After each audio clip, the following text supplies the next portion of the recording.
Samuel Yates, of Maude, Texas, is responsible for the Eastern District of Texas, providing millions of dollars in funding to people affected by the pandemic. On the 18th of May, the Washington State Department of Labor Safety issued a press release warning of a sharp rise in fraudulent unemployment in early May.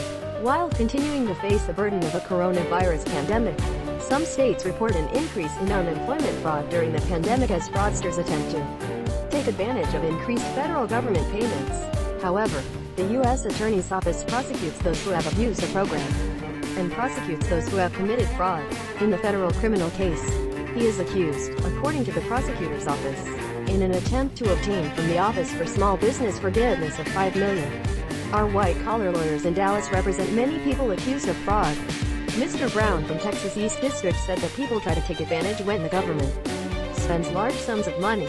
This month, federal investigators accused a 32-year-old Texan of bank fraud, bank transfer fraud and perjury.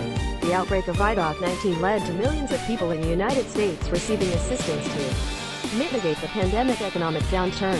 The Ministry of Justice has requested financial institutions to report promptly any suspicion of fraud under this program. Although there are well-documented cases of human abuse of the pandemic, the current period is confusing for many complainants and people are unconsciously struggling with the law. Yates is accused of having a company with more than 400 employees and a monthly salary of $2 million. That's because the bad guys got people's personal information because of other data gaps outside the agency. Employment Protection Commissioner Susie Levine said in a press release, the Payroll Protection Program allowed qualified small business entities to obtain low-interest loans for a maximum of 2 years. When the government gives large sums of money to the population, there are people who are trying to cheat the system, he said. In documents filed with the United States District Court, it is alleged that Yates used an internet name randomization system to create a list of fictional employees.